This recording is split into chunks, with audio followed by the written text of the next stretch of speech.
Welcome back to another episode. Welcome back to another episode of Bad and Barred. I think we're on episode 6. It's your girl Avi, Kenny B. The B stands for bad. I don't know. Oh, okay. I was literally thinking for a second, like, wait a minute, what's her name? You know how Lil Wayne say the F is his name even Wayne F something? It's Carter. And the F is for front door. So the V gonna be what I'd say it is. Okay, baby. Okay, what's good, y'all? As y'all know, what we say on this episode is not intended to be legal advice. If you got a legal problem, hit up your attorney. Let's get into it. Let's go. So what are we talking about today? So today we are getting into this venture capitalist lawsuit, venture capital suit. I ain't even truthfully know too much about venture capital until this lawsuit came out, because I'm not an economics girl. I don't know a lot about, the money things. But doesn't venture capitalist just mean like giving money to start a business, to, we all heard of like venture capitalist firms though. Like I feel like that's something you hear. You just don't know exactly like what they do. Exactly. That sounds like something important. Yeah. And you're right. It literally just means just that. Like they're finding money. Yep. To give to people to start businesses or whatever the case may be. So then what's going on? So we've got another essential affirmative action lawsuit similar to the case that was filed in the Supreme Court from our first episode. We've got the same party of people, which the man who's behind it is this activist. His name is Bloom. He has been in major support of suppressing Black folks' rights. And so we've got another lawsuit in which he is going after this Black women-owned venture capitalist fund. It is called the Fearless Fund. It is owned by Black women, and they have created a specific mission to look for Black women businesses, Black startups to provide funding for. So it's the first fund for Black women by Black women. And the white folks ain't having it. They just are not having it. It's crazy because if this is allowed to go into the Supreme Court and is found to be discriminatory, this could be the end of not just affirmative action as we understand it. This could be the end of any type of, I know a lot of us ourselves have gotten in through different programs that, only look for people of color, different scholarships, so there will be none of that. Literally none of that. There will be nothing that is specifically tailored for people of color anymore. Which, as I was saying to Avi before, like in a perfect world, I can agree that no, we shouldn't need that. We shouldn't need differing scholarships and funds, different pots of money to all succeed. We should all be able to apply for the same things and get the same fair chance to succeed. But we all know that's not the case. No. That's really not the case. And we know that. The judges know that. Edward Bloom know that. So my thing is, why are you mad? Yeah, let's live in reality. What's going on? Right. We have 400 years worth of advantage for white people that we have to account for. Right. And the courts just say, or what these activists say, is that civil rights should apply to everybody, including white folks. Right. Civil rights need to be equally applied, not accounting for 400 years of slavery and advantage for white people. So that's basically like what they're saying. That's the premise of their organization. This Edward Bloom, the organization that he runs, literally says just that, is that civil rights should be for all. Yeah. So we have this Black women-owned organization that has now, this case has moved through the 11th Circuit, which is in Atlanta, Georgia. And the case has now put their funding on pause. And so this lawsuit was filed, and they were successful in the lower court. But what they've said now that it has been appealed to the higher court is that they have to pause their funding so that new applicants, there can be no winner of the money. They can't apply this grant. So they have this grant, this pot of money, in which Black women-owned businesses, or majority Black-owned women businesses, can apply for to receive $20,000 worth of funding. Right. So they have to be able to show that their business is at least 51% Black women-owned. Okay. And that is how you qualify, along with other things. Mm-hmm. And if you get this money, it's a $20,000 grant.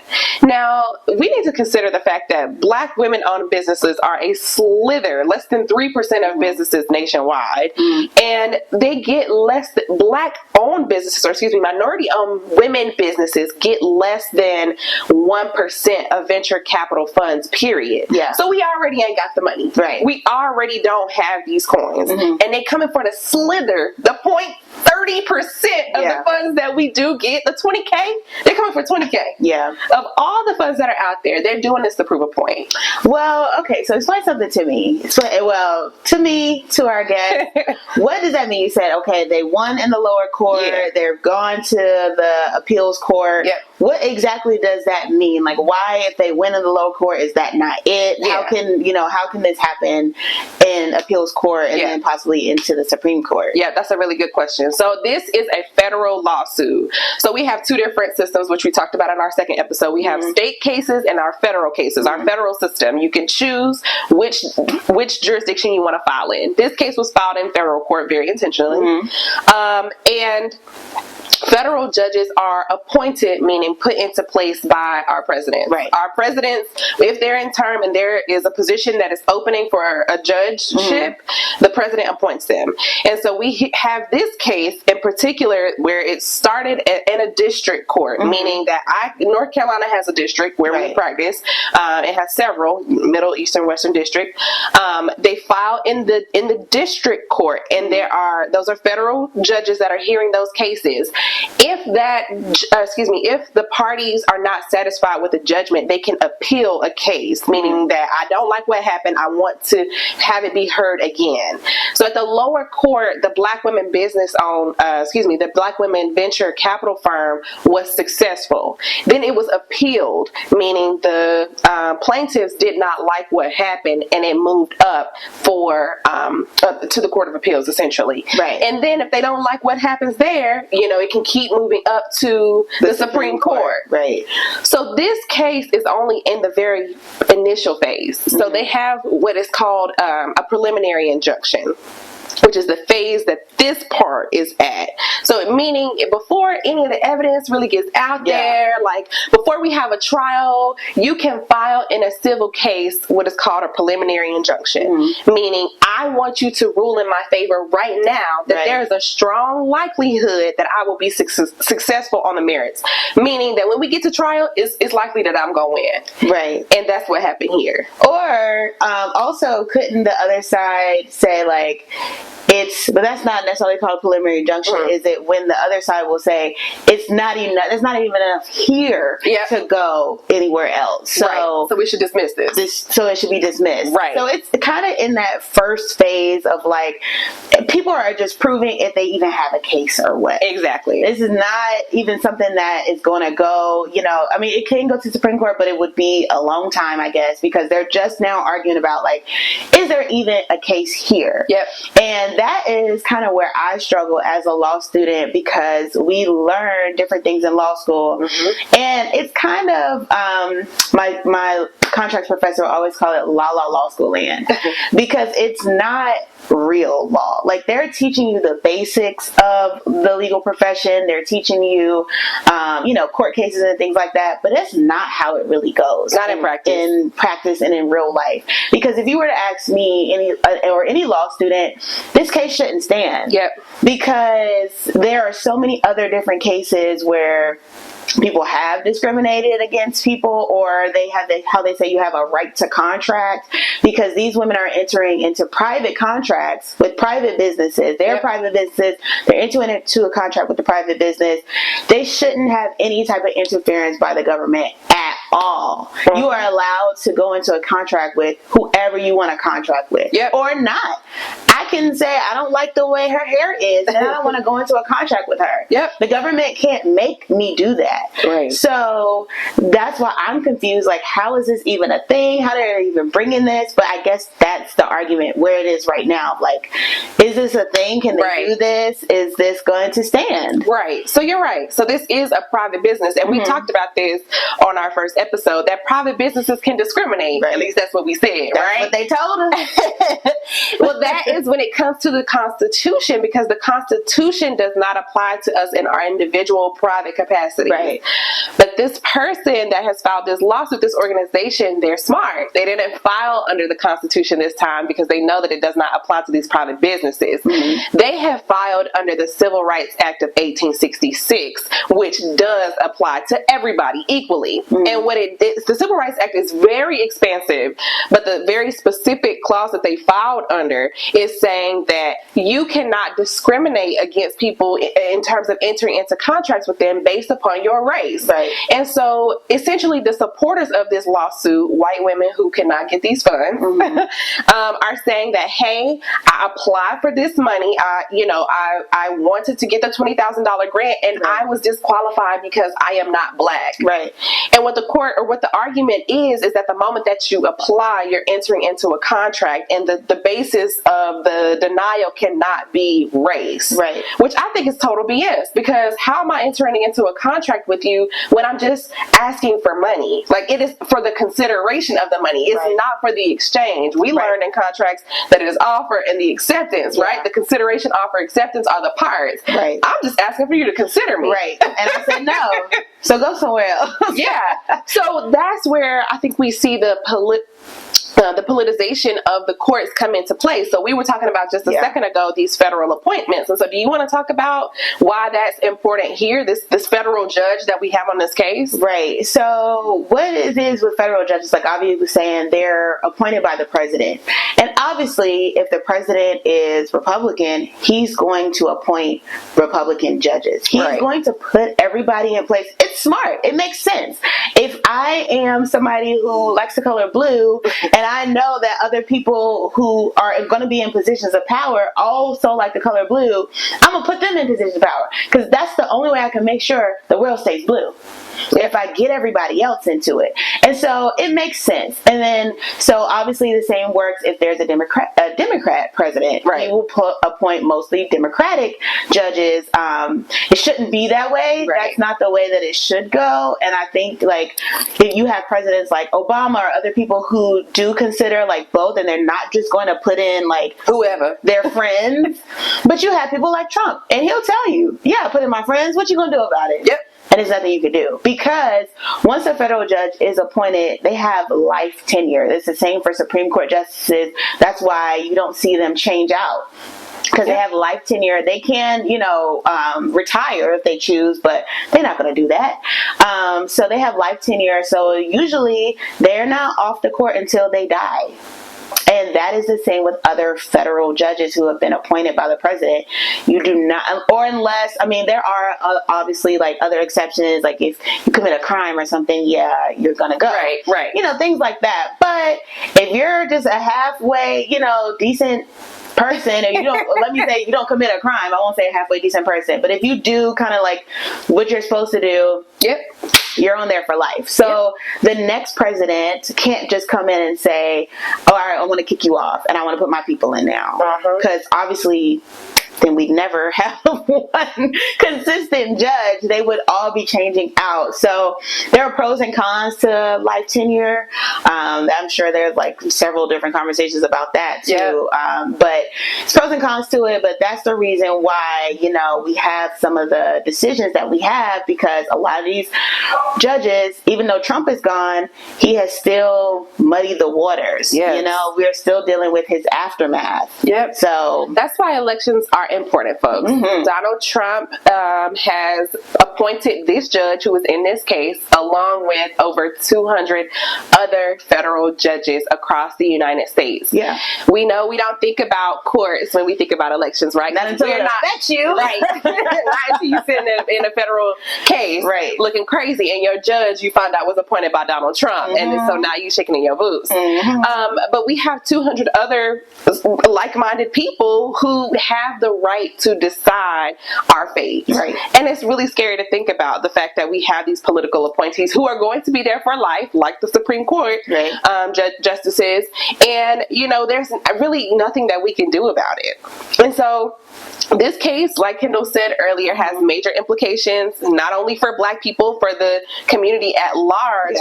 This lawsuit is one of three or now four, that this conservative group has filed. The other two cases that are also pending right now are against two corporate law firms for their DEI initiatives, in which they are trying to support students of color, LGBTQ plus people, as well as disabled people.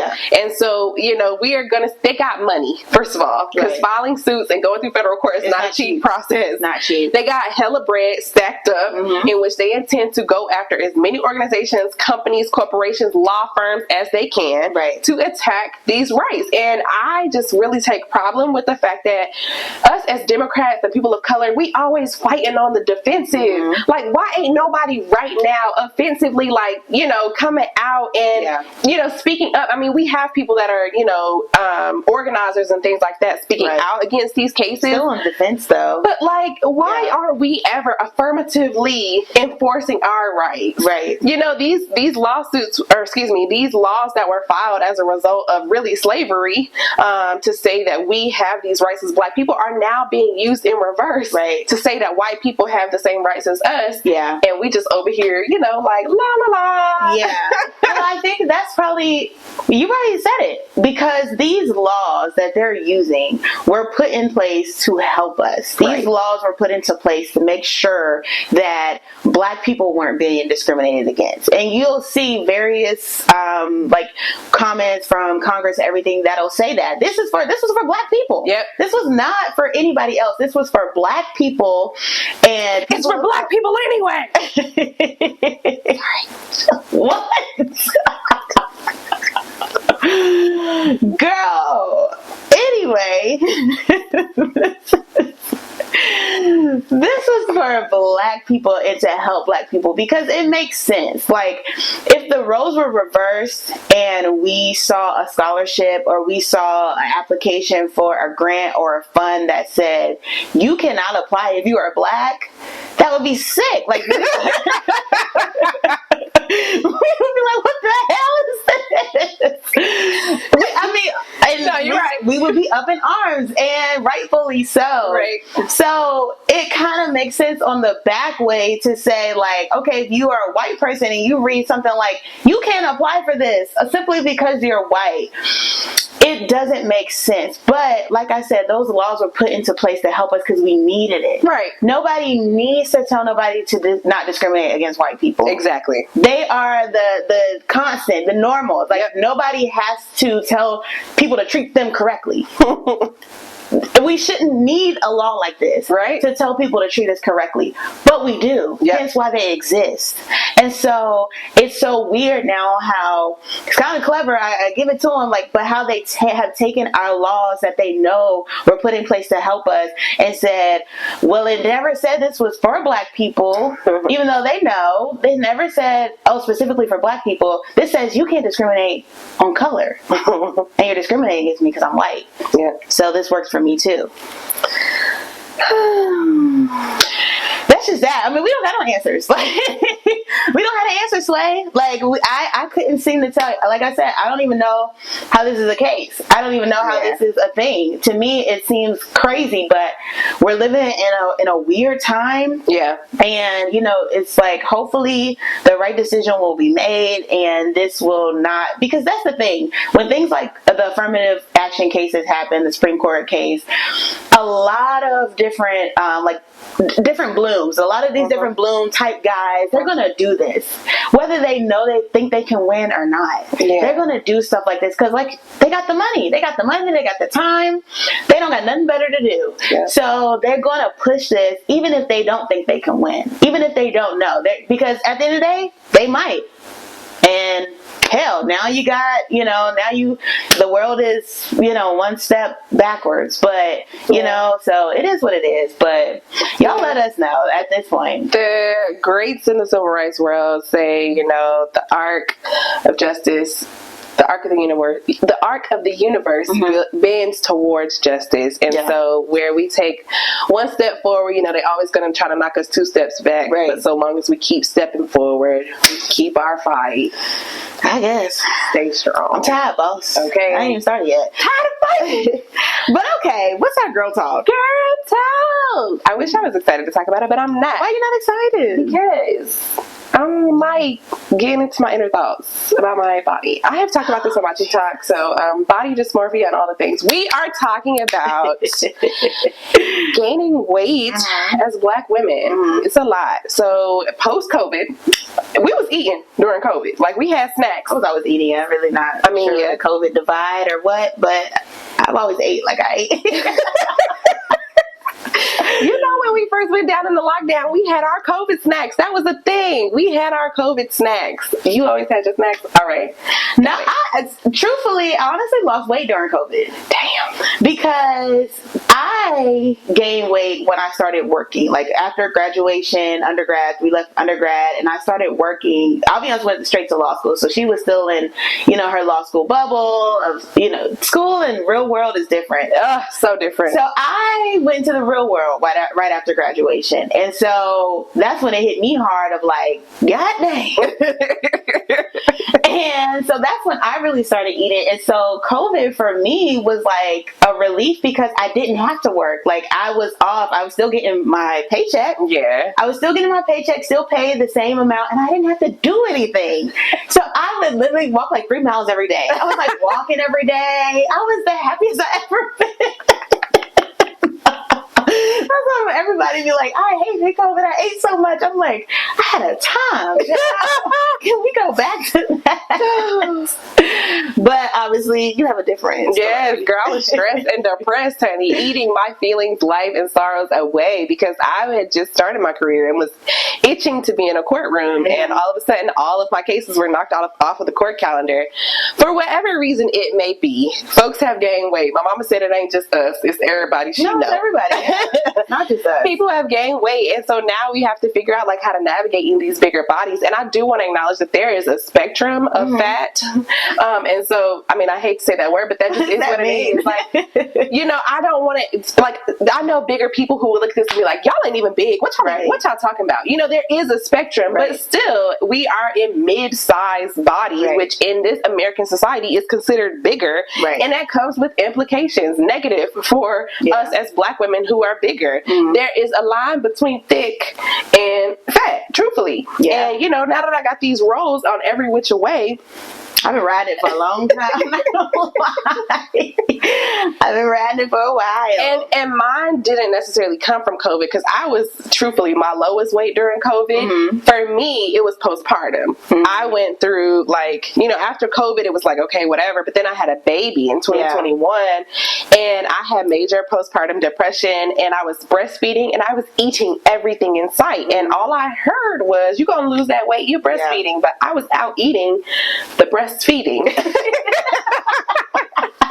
And this weight seems impossible to lose. And so, I want to talk about just briefly about this experience, being at my heaviest weight now, and what that has been like. But I know you've had similar feelings. What do you think? Yeah, I have been losing for probably the last 10 years. No, for real. I was pretty constant throughout high school, mostly college too, but towards the end of college when I really started to get stressed about, what was my next step, what was I going to work, what was I going to do, just being anxious and nervous all the time. I am the type of drinker who when I drink, I want to eat too. I like to have a drink and then some fries and stuff like that. I know some people, they drink and they don't eat. I'm like, give me that, please. Yeah.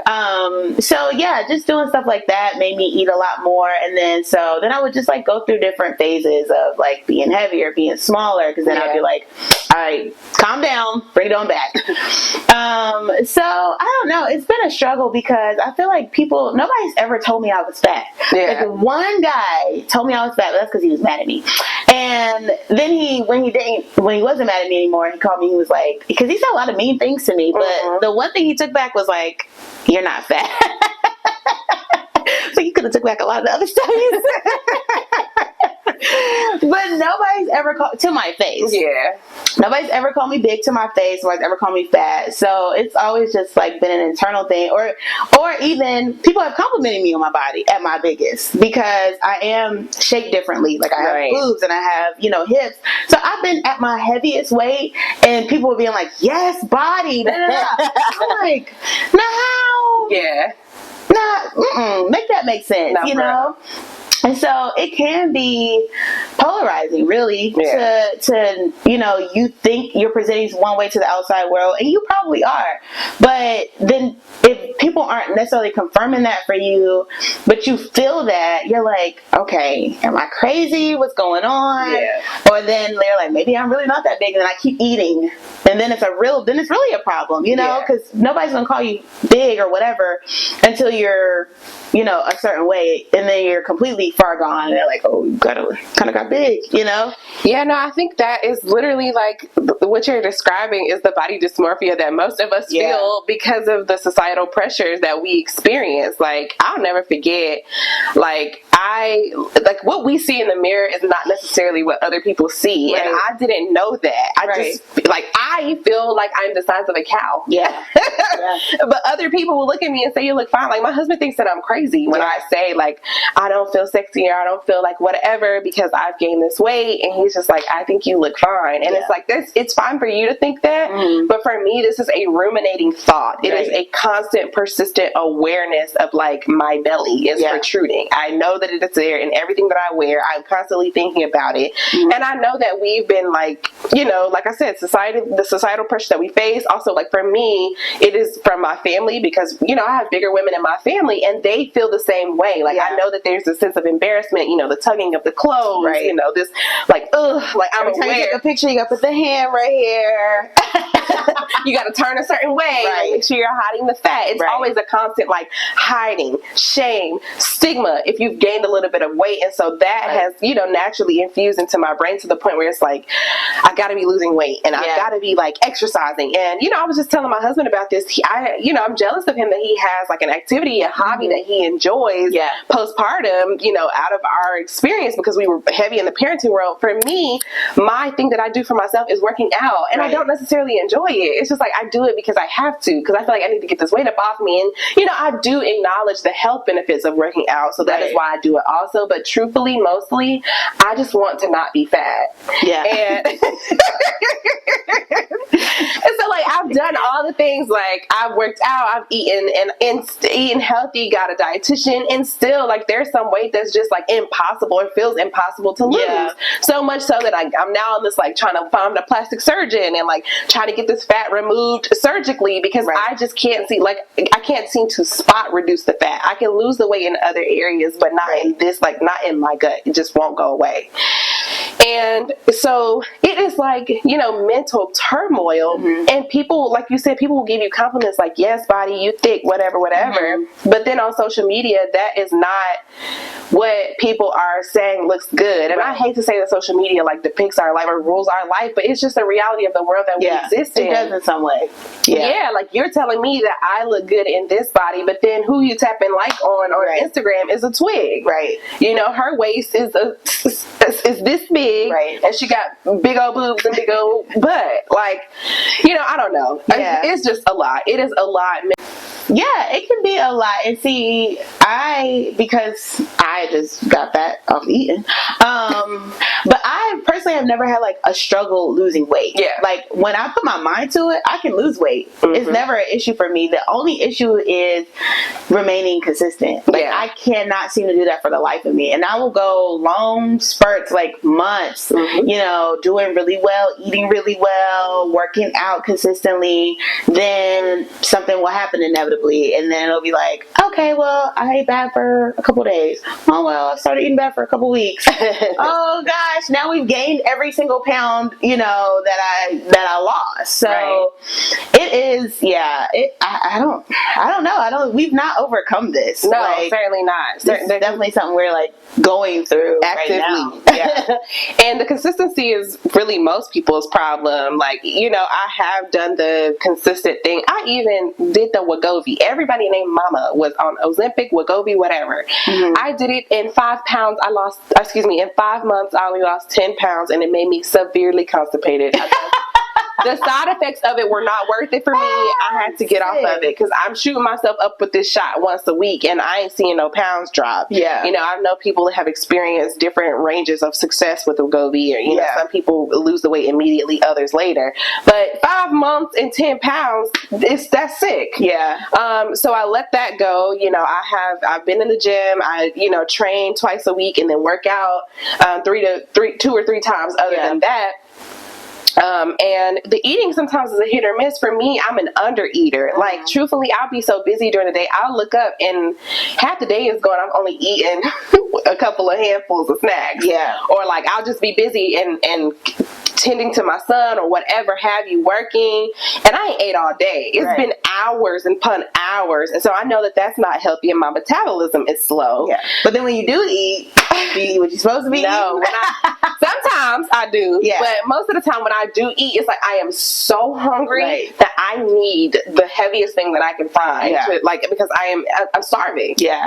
And so that's the not healthy part that I'm trying to work on. I also think I really have an emotional eating problem. Like I hate the girlies who can go through stress or depression and not eat. I wish that was me. I would be so skinny, y'all. If every time I was stressed, I'm stressed right now. I'm sitting here right before you. I wish. Girl, I would be so skinny. Jesus Christ, help me. I don't even want to think about it. But yes, not that kind of girly. I do envy those girls who I was so stressed and I have not eaten. I've lost 20 pounds. Not I. The more stressed I am, the more I'm like, where is the sugar? Got to have it. I need something that's going to make me feel good, feel better.